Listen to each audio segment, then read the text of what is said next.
First of all, I am delighted to come back to Hungary again. Many thanks, my dear friend Judith, inviting me. It's very early morning to speak. I was in Europe last week and went back to Houston, came back again.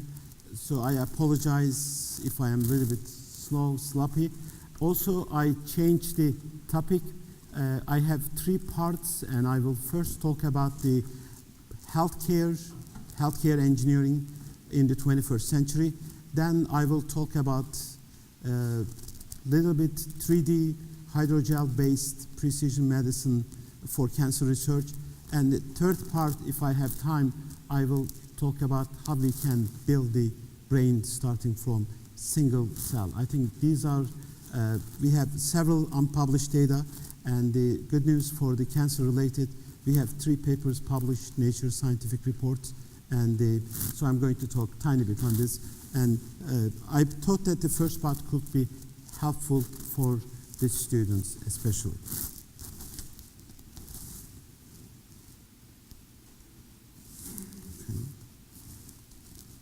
Okay. I made one of my biggest mistakes to build a department from absolutely nothing. So this is the second floor. I was the founding department. I'm the founding department chair for biomedical engineering, and I was invited to apply the position, and I made a strange presentation, talk about what will happen next 10, 20, 30, 40 years. Before I went to the airport, there was a phone call. They said that, would you be interested about the position? You decide the salary, you decide the line, you decide everything. So I accepted the position. So if you look at the building we are in, everything's biology. As Larry mentioned once, that is, biology is extremely important, should not be left to only biologists.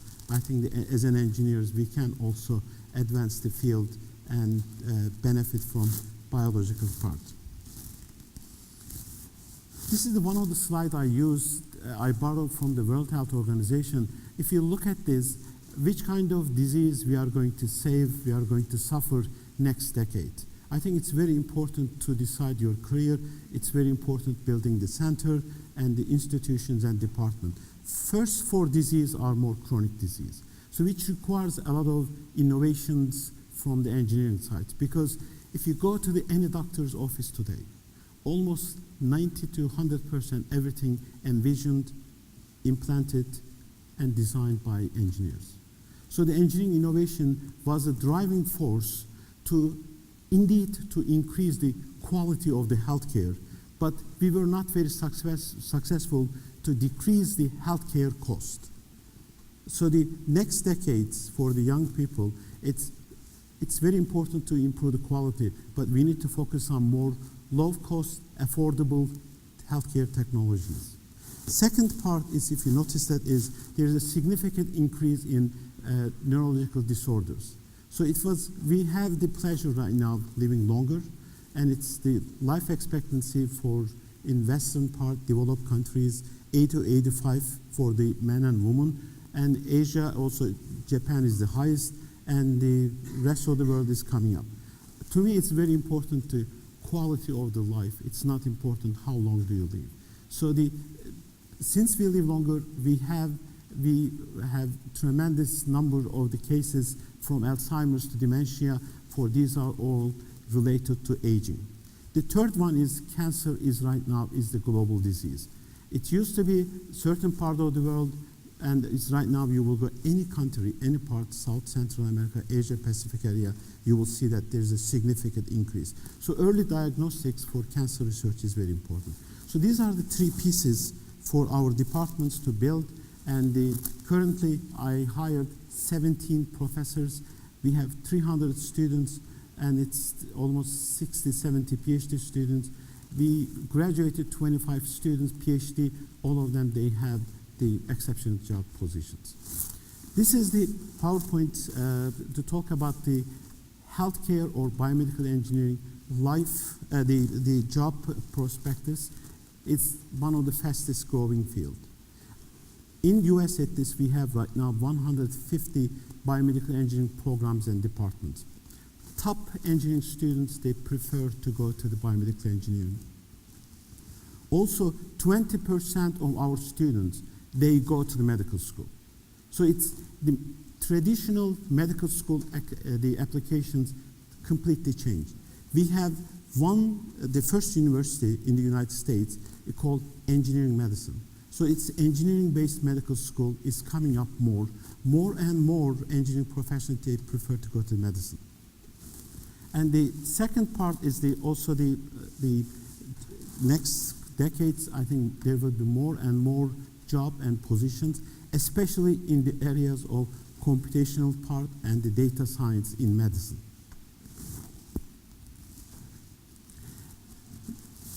Tom Skalak and myself, we were invited by the National Science Foundation to lead the Biomedical Education Summit, and these are some of the PowerPoints I modified. 2015, this is the research expenditure in the United States in the areas of bio or healthcare. If you look at the numbers, the highest research spending in the field of bio, pharm, engineering, and science. So this is intelligent drug design, drug delivery, the cost, the money spent, we are talking about $1 trillion. It's almost the higher of GDP of 80% of the countries that are part of the United Nations. And of course, the medical, the device technology, especially micro nanotechnologies, we are reaching the $500 billion. So if I have an opportunity to start all over again, I will definitely focus on three things. One is biopharm engineering. And second is definitely focus on computational medicine or the data science in medicine. That's an important area. Third one is neurorehabilitation. We are aging, we are getting old. I think technologies are important. So the opportunities are tremendous for the young people. This is the general GDP of, I cannot see my bank. If the numbers is wrong, just apologize. And I also know I'm not a great speaker, just watch the PowerPoint presentation up. So the US economy is still largest. We are hitting almost $18 trillion. But when it comes to the global market-wise and economic biggestness is the China. It's coming, number 2. Japan and others continue. If you look at this, between India and Italy, India is $2.2 trillion and Italy $1.9 trillion. I skipped one country in between. Anybody can guess which country is this? For students, anyone can get the correct answer will get fellowship to attend the Advanced Institute in Tel Aviv, Israel. I will pay the flight. Okay. That country is generated more than 30,000 companies and employs 5 million people. The contribution to the world economy is $2 trillion. That country is called Massachusetts Institute of Technology. So the importance of this is innovations. We must change our education system. Sitting in the classroom, taking notes and listening to lecturer is not going to work, my friend. We need to focus on more creativity-based, more hands-on, more two-way conversations. We need to focus on more liberal art education if we want innovators. So these people, 60% of them, they were not born in the United States. They were all over the place, they came to the United States. But the mindset, and it's turn every idea, translate every idea into the company. When I was honored by Rotary Club in Italy once, and it was early 2000, I mentioned that one day I will build a department. I will call healthcare engineering department. Every lab will be a company.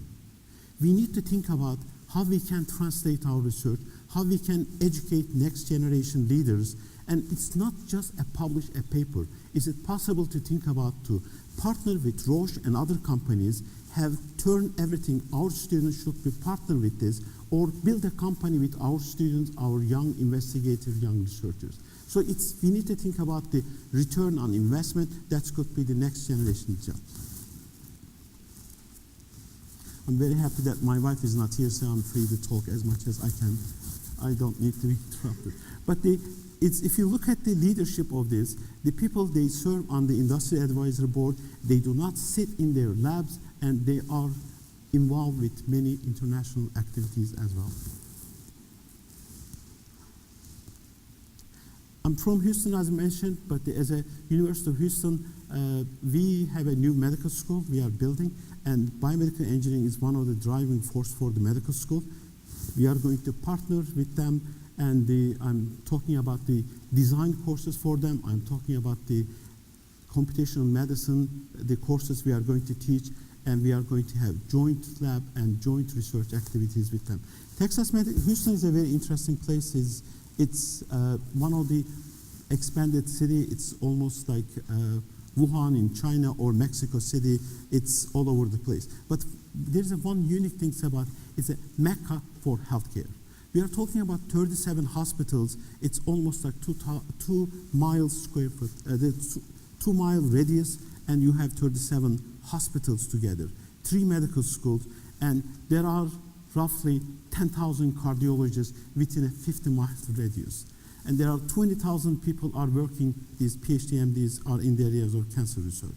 Imagine what's going on. We are also part of it. I think it's a great opportunity for the young people for think about the exchange program to come and spend 3 months, 6 months time period for them. Traffic is horrible, I need to admit. The biotech, the pharma clusters in the US, I have been serving more than 20 companies advisory board. I have no idea how many universities, but when I look at the growth area, Houston is very critical because I believe that because of energy and the oil and gas, next 50 years is going to be driving force. But biotechnology clusters in the US is in more Boston area, San Diego and San Francisco, especially for those.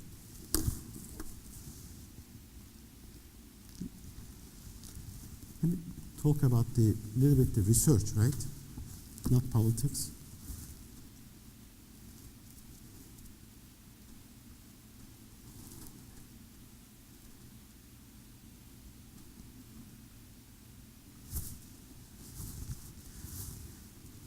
Three years ago, I had no idea about the cancer research. I never see tumor in my life and no clue. I was asked to attend the leadership meeting at Texas Medical Center.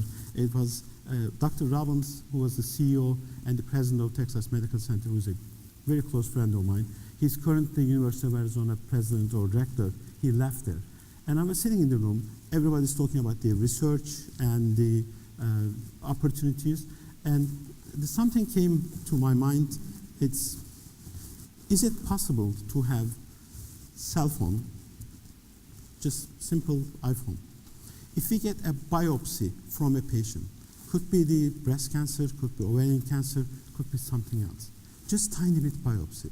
If we put on this device, can we say that this patient needs to use combination of different chemotherapy drugs? There are multiple of them. To my best, the humble knowledge about the field, I think you can correct me, it's basically trial and error. For chemotherapy, when it was given, it's simply working for 50% of the patients. They look at whether or not there's a response, and then second, if it doesn't work out, they will give another one, or sometimes they use the combination. So this is going to be completely in vitro device, and can we say, doctor, that is patient A, combination of ABC drugs is 30%, 40%, 30%. It's the best for this. But we need to say fast and quick.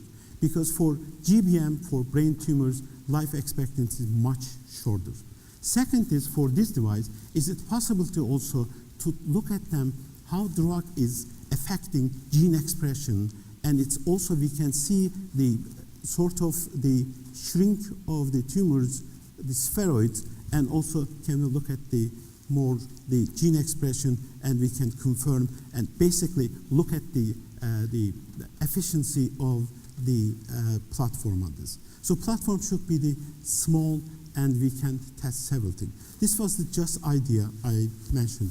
There was a fellow from Germany who's the oncologist there, and he came afterwards and he mentioned that is whether or not I can serve on the two large European projects as a senior advisor for this. I told him that I have no clue, it's just idea, but we came to lab and we start thinking about how we can implement what can we do on this.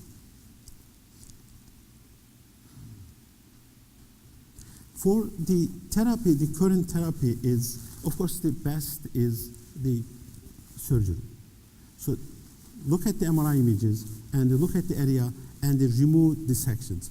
After that follow-up is the chemotherapy or radiology, and also the other things can follow. Of course, is the immunotherapy is right now is clinically it's used and it's gaining so much acceptance, but still chemotherapy is dominant right now for the use of it. For the treatment, is it possible to get the connection, disconnect from the tumors, from the blood supply, or the many other the treatment methods? I'm not going to talk about the treatment. I will look at them is more the how we can develop the technologies to look at the influence of the chemotherapy on this. The drug development is a major issue, not only US, also elsewhere. At Dartmouth, when I was assistant professor, we were at the fundraising dinner, and I didn't realize I was sitting CEO of the XYZ. I was very critical about that, how much the drug companies are making money. And the fact was, indeed, 97% of the idea is simply fails at the trial part. So the chance to develop effective drugs is somewhere 2 to 3%. Billion and billion dollars investment, but when they hit the target, and of course they make the billion and billion dollars comes from. But also development stage, we are talking about somewhere 3 to 7 years is a much longer time to development. So our goal is currently get the human sample from the patient. It's normally they never ever give the whole chunk of the tumor, and again 3 years ago I realized that is the whole sample simply owned by the pathologist, not even the surgeons. As an engineering school, we only get the tiny piece of it. I think it's enough for our purposes. Then we use our technology. We look at within a 2 to 3 weeks time period. We determine which combination of the drugs works for this, and then same tumor implanted into animal. These are the gene knockdown animals. And then we grow the tumors, and then we apply the same percentage, and we look at the imaging technologies. Currently, we are using optical tomography, and we are looking the first time ever the mechanical properties of the tumor in vivo. I think it's going to be a bunch of Nature papers will follow up on this.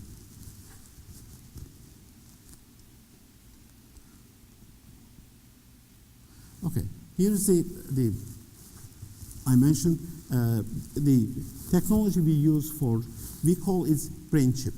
That's why first time when we submit the Nature scientific report, they said that why don't you change the title? We call it brain cancer chip actually. So it's the structure is basically hydrogels. I'm not going to tell all the details because we have pending IPs on this, but it's hydrogels we modified. It's none of the spheroids and tumor sticks on the wall. It's just almost the grape sits in the microwells.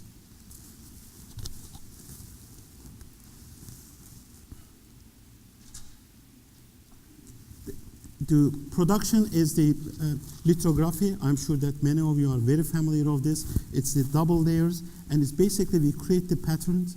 This is for the microwells, but I will show you this something that it's influenced me. I was born in Turkey, and it's almost the Turkish bath concept, and the four corner we can put it's almost how do you call them, in sauna, and we can give the 4 drugs, not only 2 right now, currently we are using 2, then we will create the combination mathematical models. We know the 100 or 200, 300, the microwells, which % of the drugs is delivered to the one. So if you look at this right-hand side, so this is the creation of the microwells. The size goes from 100 micrometers to almost 1,000 micrometers. Each one has a different concentration of the drugs. This is one of the microwells. it's almost a 200 micrometers radius, the top view, and the depthness goes from 200 to 500 micrometers. And this is the confocal images at the right-hand side. Is, as you can see, the tumor, this is the cell line, it sits in the middle and it grows with the time. We are trying to mimic the environment. There is no way using this technology we can perfectly mimic, but I think it's at least for cell line or the human samples, we are able to create these spheroids within 2 weeks.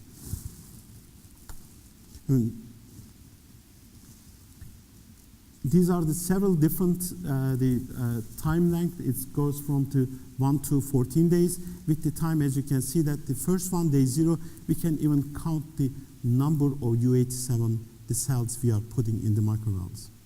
And then increases, and it's the 3D structure has been created. And the lower part is, as you can see, that it's not touching to right, left, in the middle, or the bottom. What we have done, it's Dr. Jay Zhu, who is the oncologist. He said, why don't you try on this, the commonly used drugs, Irinotecan. And the vastatin is not actually the drugs, it enhances the influence of the Irinotecan. So for Irinotecan, we use it and we are looking for, you know what, let me come here, maybe I can see and I can talk better. And for control to size, different size of the microwells, also day 1 to day 7, as you can see that is growing, it's getting larger and bigger. And when we look at the different concentration of the drugs, and we are doing is a labor work.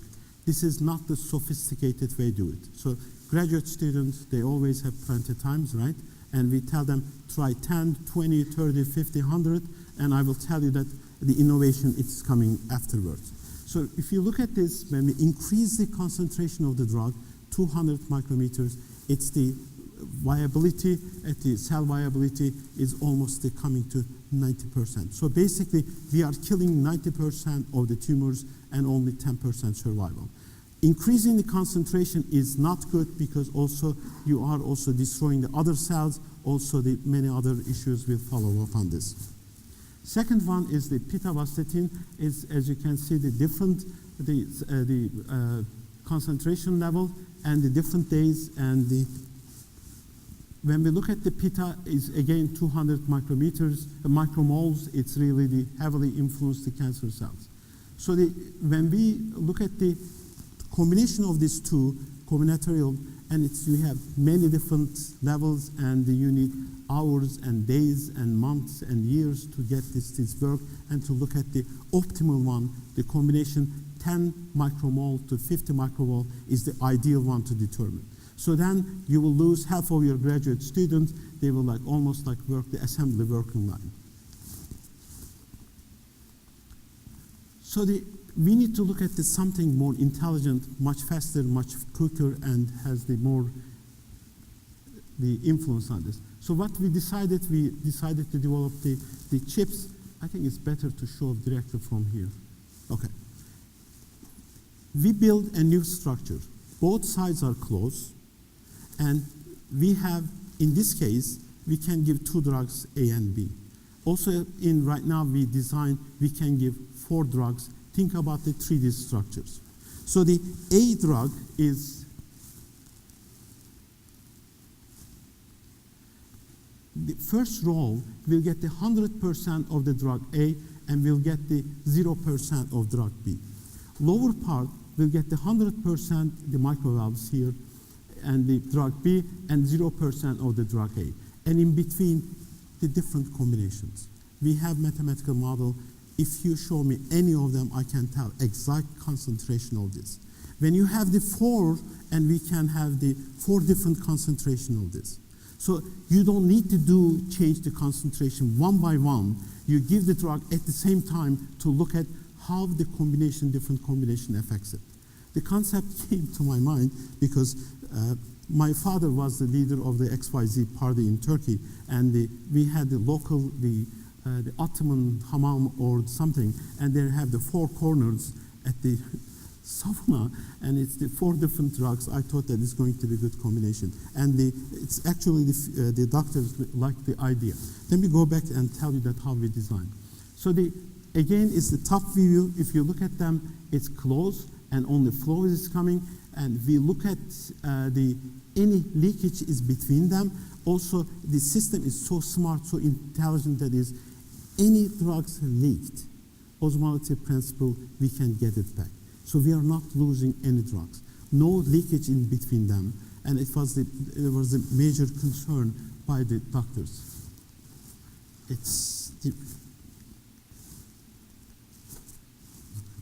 I need to go that show. Okay. The initial, of course, we were trying to different dyes and to look at how the concentration is affecting. This shows the osmolality, and anything going out, it's come back. We don't lose the drugs. And if you look at the microwells, how they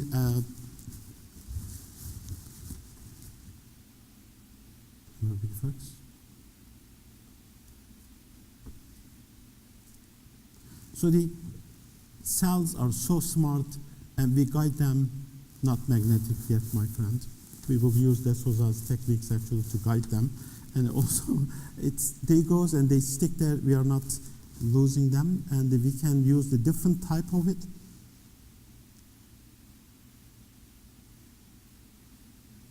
And if you look at only one of them, this is a circular one, as you can see that is the bright field images here, and it's the 21 days culture U87. It's perfectly shaped spheroids inside. Then we look at for day 1 to day 7, as you can see, and the influence, this is after, okay, this is for cell lines, we know the concentration, as you can see that is the more the U87 we put, and it gets the better and faster. The problem is, since the size is normal, in this application 600 micrometers, if you wait too long, they hit the wall almost like growth-wise, they start dying also.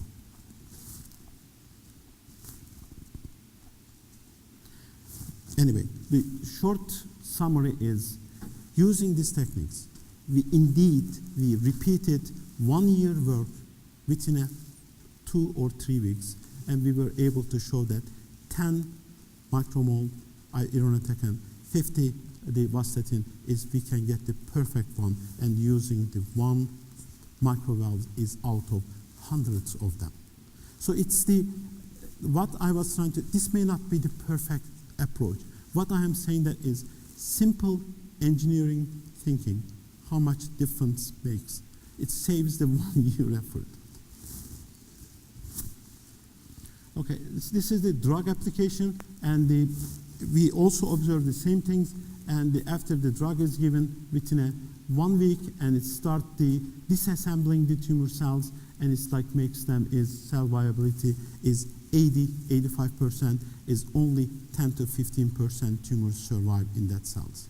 So this is not to really dictate the doctors and use tomorrow, but it's a simple help to them to decide that which concentration work, and we are trying to also the proof of principles in vivo, in animal, we are able to show the same result, that in vitro definition of the combination of the drugs works in vivo as well in animal gene knockdown animals.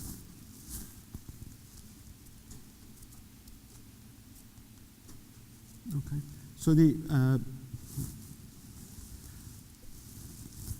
we receive also human samples from UT, and we did instead of using U87, and we were able to show that we are indeed able to grow the human cells, the tumors one, and create the spheroids in the brain cancer chip, and also show the influence of the drugs. We are trying in vivo, we are injecting the tumors in the brain of the rat, and then we would like to use the same concentration hopefully next year, if there is an opportunity, I can and continue and use it. We are also looking for the treatment options. Instead of using chemotherapy, can we also do immunotherapy to show up in our brain cancer chip? And it's not only for drugs, and we are right now, it's open the whole. I think it's going to be a great opportunity for the young people. If anyone interested wants to join us to work with us on this, the open area, I think is a fascinating field. Of course, the other research is going on in our laboratory. We are looking for the treatment of the tumors using viruses. I think it's several colleagues in Germany and also the MD Anderson, they were using the viruses. And one of our engineering faculty came up, he called is nanobomb. It's a new, the nanoparticles, which could be used for the treatment of the filarin actually. And we are also started collaborating with him for the treatment options. How are we doing time-wise? I pass. Bit more? Okay, I may go to the second part of the third part actually, is this. These are what we have done to mimic the microenvironment. It's not only U87, we need to really mix it with the Hewig cells. So this is a research, Naze Avcı, she worked with us, and we are looking for in angiogenesis, what happens, how we can really bypass the shortened or block the food supply it's coming to cancer cells. And who is approaching who? Is the tumor cell is going there or Hewig cells is approaching? That was the experimental, I think it was a very interesting approach to, we put the tumor cells inside and outside, as you can see, the Hewig cells, and the same procedures more or less to create the microwells in the lab. By the way, we have done everything in our laboratory. All this design and everything is designed by the engineers, and several of them has no idea about the cancer research like me. Okay, I will go to the directly. So Hewig cells we put outside the microwells, and as you can see with this day 7, the number of the Hewig cells is significantly increased. When we look at them, these are porous hydrogels with the time. The approach is coming from outside, is going inside the U87.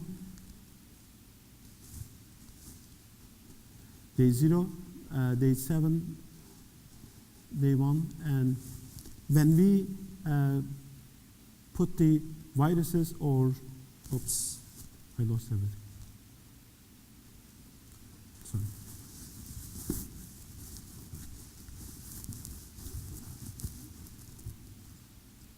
Don't send, because nobody will reply.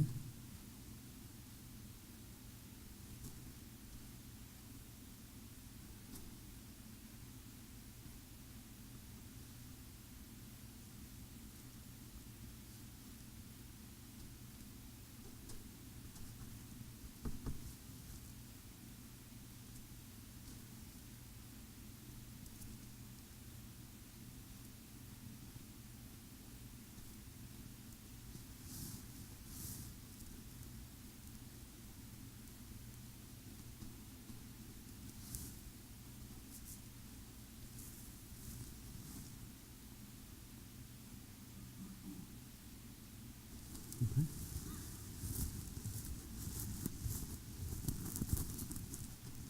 It's the Hewig cells. Outside is Hewig cells again, and the inside is the tumor cells. As if you can see it, that is the approach is coming from more outside, more Hewig cells is reaching out the cancer cells. This work also is published by the IEEE transaction.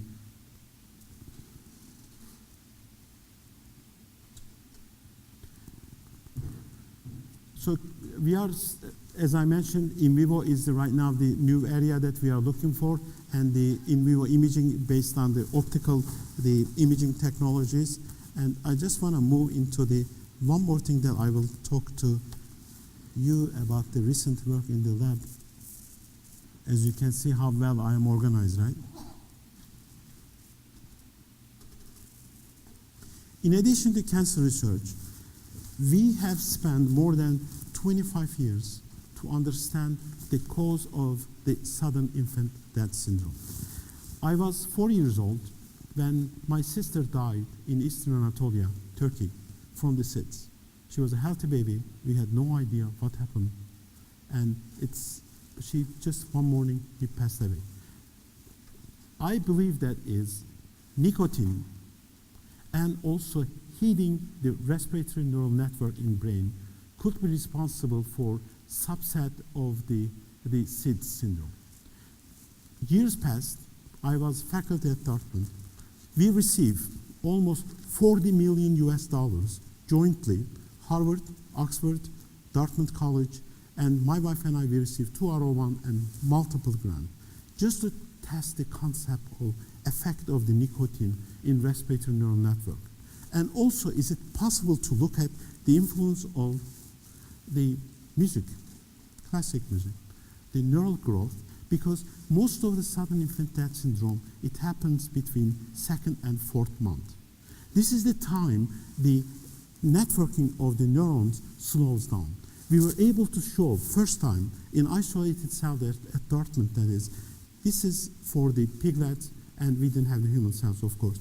There is a time period, all of a sudden network slows down. These are perfectly healthy babies. It's nothing to do with any damage. But if we give the nicotine, and if we also heat the neurons, and it's somehow everything is decreased. Those days, 1960s, people, they used to smoke at home. And also the high elevation, mothers always wraps the babies, they covers them. So it's indirectly, unintentionally, it's the heating the respiratory neural network. It's located rostral-ventral medulla. So we were trying to right now to understand from single isolated neuron, dopamine neuron, or respiratory neuron, is it possible to develop this system and to look at the growth of this one, to look at the communication between each other using 3D technologies or maybe the 4D technologies, and to understand the effect of the drugs and many other things. Okay, so this is a tiny bit part I wanted to show that we can put one neuron in hydrogel system. We look at 21 days the axon development, and right now we are able to do multiple of them, and the 3D structure, we are building the brain using the hydrogel technology. This is let me go to the director to what we have done. Okay. Same technology we use the cancers. We can develop the several microwells, and we can put the